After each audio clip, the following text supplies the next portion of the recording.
Seguramente han visto que les envié un documentito sobre compresores. ¿Sí? Sí, ingeniero. Ya, eso los va a ayudar a repasar cosas que hemos venido planteando, aunque hay algunas que se les ha encomendado que las miren y ojalá lo hagan.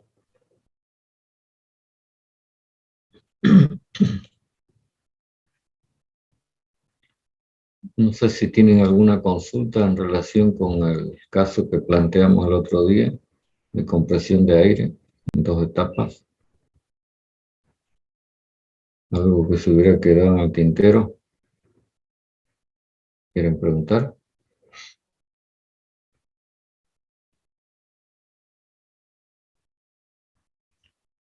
Si bien no hicimos números, usted tiene todos los elementos para hacerlos. Entonces, si quiere hacer algún comentario sobre ello, pues lo vemos, lo escuchamos. ¿Nada?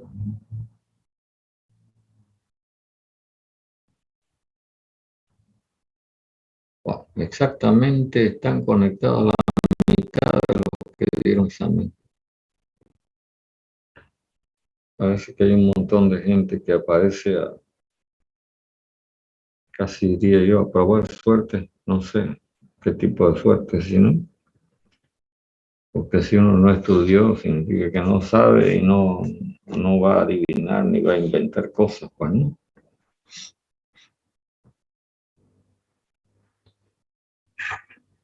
Bueno, ¿alguna cosa que quieran decirme antes de que yo continúe desarrollando la materia?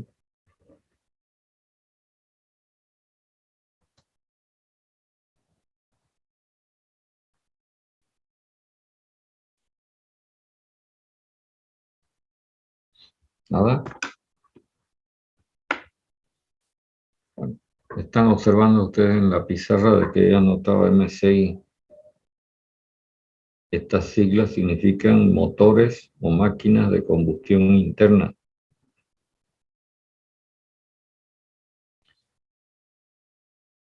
Hablar de combustión, seguramente que usted ya sabe que se trata de que en el asunto en cuestión participa una reacción química de oxidación, en donde una sustancia entra en reacción química con el oxígeno del aire y como consecuencia de la combustión, que así se llama, se genera calor. Y es ese calor el que se utiliza, se aprovecha en estas máquinas o motores. Como la reacción química ocurre dentro de la máquina, de ahí la denominación de interna. Creo que está claro, ¿no?, el asunto. Si quieren lo podemos comparar con relación, por ejemplo, a una caldera. En una caldera también participa calor, pero es consecuencia de una reacción de combustión provocada fuera del sistema, es decir, del lado externo al sistema por donde circula el agua, diríamos, de la instalación. Me refiero a las instalaciones de vapor. Entonces la transmisión de calor se hace a través de una pared que permite este intercambio de calor. Mientras tanto, en estas otras máquinas de combustión interna ya no se requiere ninguna pared porque la combustión ocurre dentro de la misma instalación. Y entonces los gases que resultan de la combustión, básicamente CO2 y agua, son los que se utilizan como sustancia de trabajo, lo que en las instalaciones de vapor, por ejemplo, hace el agua. Acá lo hacen el CO2 y el vapor de agua, sí, los gases que resultan como consecuencia de la combustión. Hay que recordar que los combustibles en su generalidad son compuestos de hidrógeno y carbono, ¿cierto? ¿Cómo se llaman estos componentes? ¿Cómo se llama esta familia de compuestos orgánicos constituidos por hidrógeno y carbono? Les pregunto. ¿Alcoholes? Hidrógeno y carbono. Y, a ver, ¿cuáles son los componentes del petróleo? En general, los hidrocarburos. Estamos hablando de hidrocarburos. ¿Qué son los hidrocarburos? Como su nombre lo dice, son sustancias constituidas por hidrógeno y carbono. Entonces, cuando estas sustancias se combinan con oxígeno, el hidrógeno forma agua y el carbono forma dióxido de carbono o monóxido de carbono en el caso de que la combustión fuera mala, deficiente.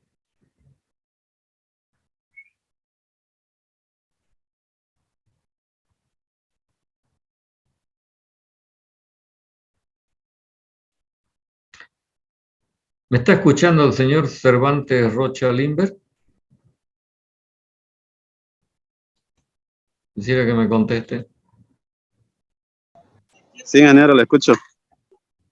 Ya, ¿qué es lo que pasa con su examen? Es que no tengo en la nota que mandó, aparezco sin nota. En el PDF que mandó al grupo, ahí. Un momentito, voy a chequear.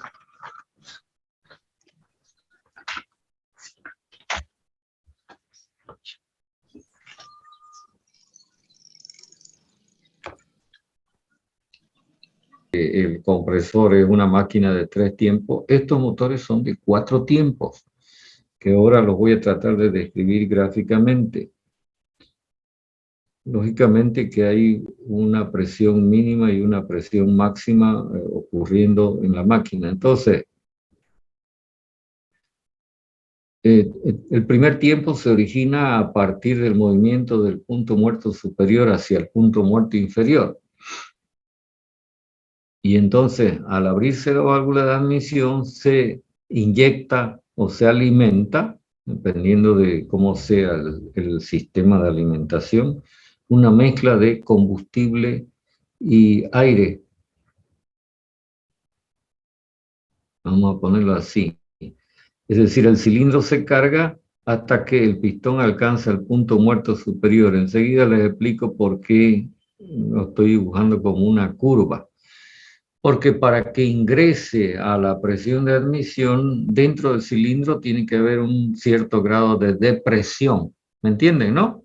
Es como cuando usted aspira con una jeringa un líquido de un recipiente. Es decir, el líquido va a pasar al recipiente, a la jeringa, debido a que usted al empujar, al jalar el pistón, provoca una depresión dentro del cilindro. ¿Comprende lo que digo? Ingeniero, sería la presión de vacío, porque es menor a la presión atmosférica. Claro, es un cierto grado de presión de vacío. Sí, señor. Eso es lo que está provocando. Entonces, cuando el pistón llega al punto muerto inferior, está el cilindro completamente cargado. Entonces, las válvulas, la válvula de admisión que estaba abierta se cierra, la otra válvula está cerrada, la de descarga. Y entonces esa mezcla confinada en el cilindro, a partir de este momento es sometida a un proceso de compresión, parecido a lo que ocurre en el compresor, por no decir igual. ¿Lo ven? Entonces la presión va a ir en aumento a medida que el pistón se devuelva hacia el punto muerto superior. Cuando se está llegando al punto muerto superior, entonces la bujía provoca la chispa que enciende al combustible, este estalla, se produce un aumento súbito o instantáneo de presión y temperatura, y luego el pistón se ve obligado a devolverse al punto muerto inferior, pero esta vez empujado así por la fuerza de la explosión. y se va produciendo una expansión del fluido, de los gases de combustión en el interior del cilindro, y cuando la presión o el pistón alcanza el punto muerto inferior, al querer devolverse el pistón hacia el punto muerto superior, se abre la válvula de descarga y entonces los gases salen expelidos al exterior. ¿Entienden? ¿Está claro lo que estoy planteando? Entonces usted tiene admisión por acá por abajo, luego compresión, luego explosión o expansión y finalmente descarga. Por eso se llama máquina de 4 tiempos.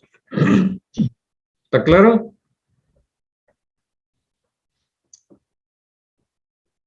¿Cuántas veces ha recorrido el pistón la distancia entre el punto muerto superior y el punto muerto inferior? Hasta completar toda esta operación que luego se va a volver a repetir. 4. 4. Bueno, esos son los 4 tiempos. ¿Lo ves? Coincidente con los 4 tiempos. Ahora, si ha hecho esto el pistón, ha ido del punto muerto superior al punto muerto inferior, ha vuelto al punto muerto superior, a ver, punto muerto superior, punto muerto inferior, la compresión, al punto muerto superior y de vuelta al punto muerto inferior para terminar en el punto muerto superior finalmente. Entonces, pregunto, el cigüeñal, ¿cuántas vueltas ha dado? El cigüeñal está instalado por acá, el eje principal. ¿Cuántas vueltas dio?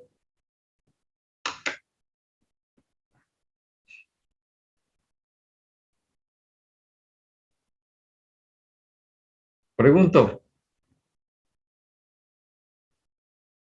2 vueltas, ingeniero. 2 vueltas. Sí, señor. Esto significa 2 vueltas. Ya, esto es simplemente para que uno vaya entendiendo. Entonces, este motor de 4 tiempos que funciona con 2 vueltas por ciclo, ¿no? ¿Se da cuenta? Es decir, para repetir lo mismo otra vez, tiene que dar 2 vueltas, 4 vueltas, 6 vueltas, etcétera. Ok, entonces, ¿qué es lo que se hace para enfocar un análisis termodinámico del comportamiento de este motor? Se obvia esto que tenemos en la parte inferior. Fíjense que acá tenemos un área encerrada.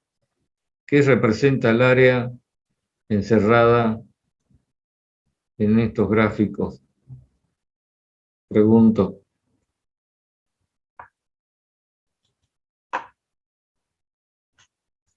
Trabajo. Trabajo mecánico. Entonces, fíjese que el área que tenemos en la parte inferior, ¿qué signo tiene? Suponiendo que yo la puedo encerrar con la admisión y la descarga. ¿Lo ve? Es decir, haciendo esto. ¿Qué signo tiene?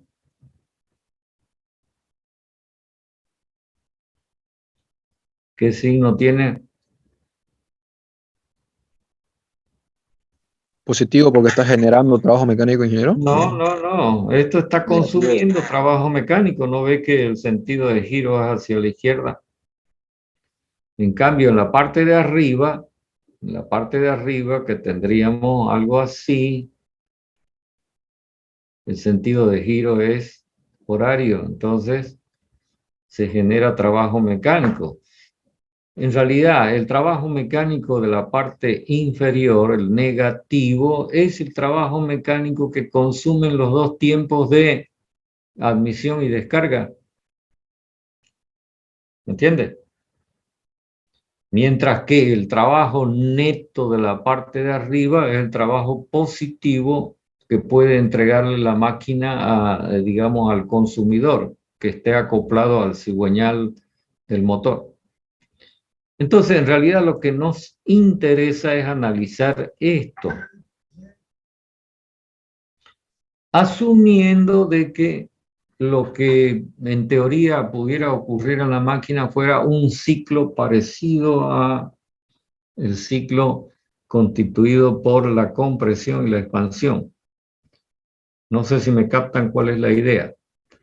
Entonces, al hacer este planteamiento, lo que estamos planteando en realidad es que esta máquina, que es una máquina de combustión interna, la transformemos en una máquina de combustión externa, porque cuando hablamos de ciclo,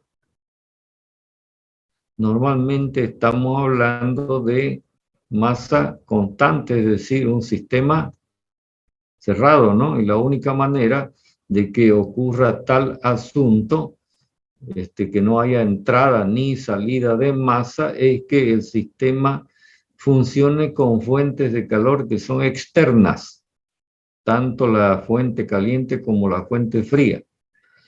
No sé si me están captando la idea. Quisiera escucharlo.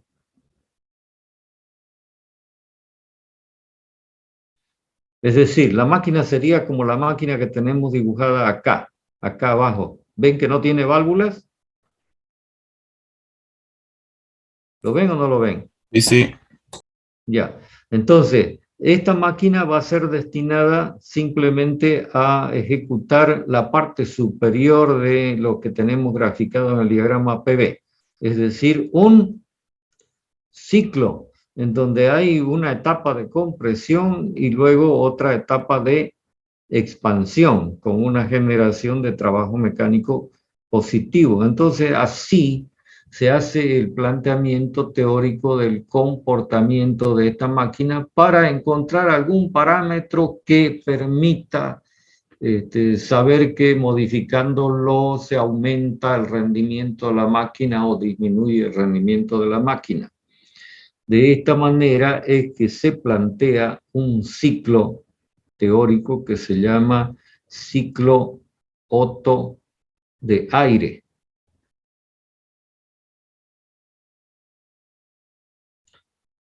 ¿Por qué se plantea a este ciclo ocurriendo con solamente aire? Porque hay que saber de que en la mezcla de combustible y aire que se alimenta a estos motores principalmente predomina, el aire. Es decir, la proporción entre el aire y el combustible es grande. Sería bueno que ustedes investiguen en qué relación se alimenta el combustible frente al aire en este tipo de máquina, pero es una relación alta. Entonces, en este planteamiento teórico que vamos a hacer de construcción de un ciclo, vamos a utilizar como sustancia de trabajo el aire. Y entonces este ciclo Otto resulta ser un ciclo planteado con estas características. Como ahora el sistema es cerrado y la masa es constante, entonces ya podemos utilizar volumen específico, justamente porque la masa es constante. Y entonces nos encontramos con un ciclo planteado teóricamente, tratando de imitar lo que ocurre en la máquina con estas características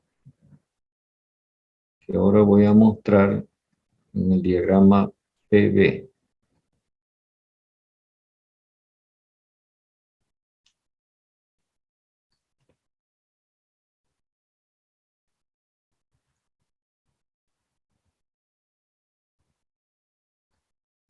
Estoy un poco sin pulso, así que disculpen que el dibujo no sea bonito. Ya, entonces el ciclo se plantea con estas características, y creo que aquí lo vamos a tener que parar hasta el próximo día para no dejar las cosas a medias. Fíjense que este ciclo está constituido por los procesos 1, 2, que es una compresión,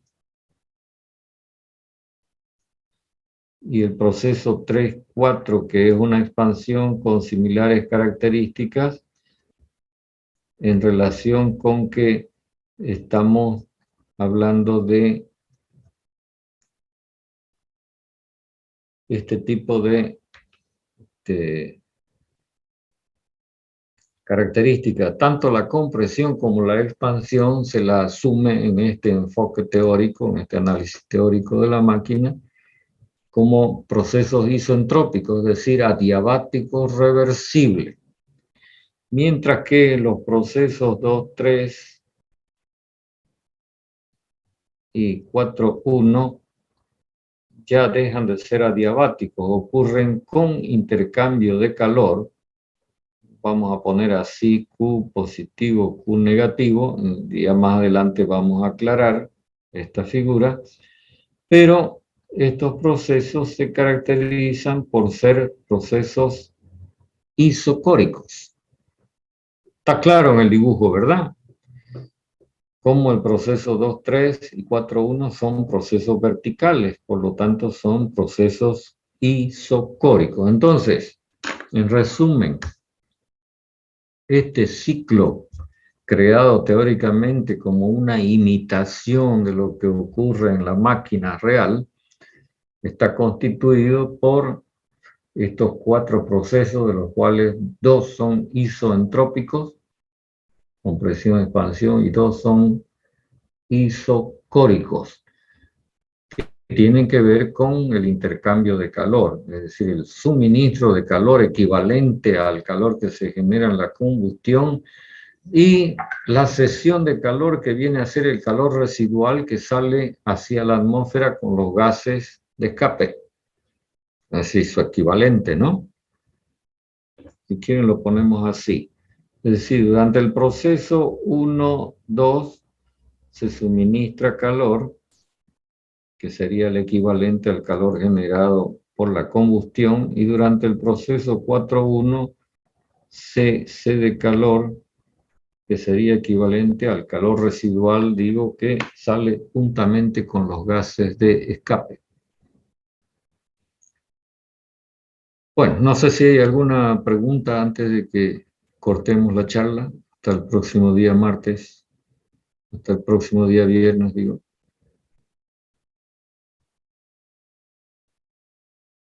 ¿Nada? Entonces nos volvemos a encontrar el día viernes. ¿Listo? De acuerdo, ingeniero. Muy bien, hasta luego, hasta el viernes.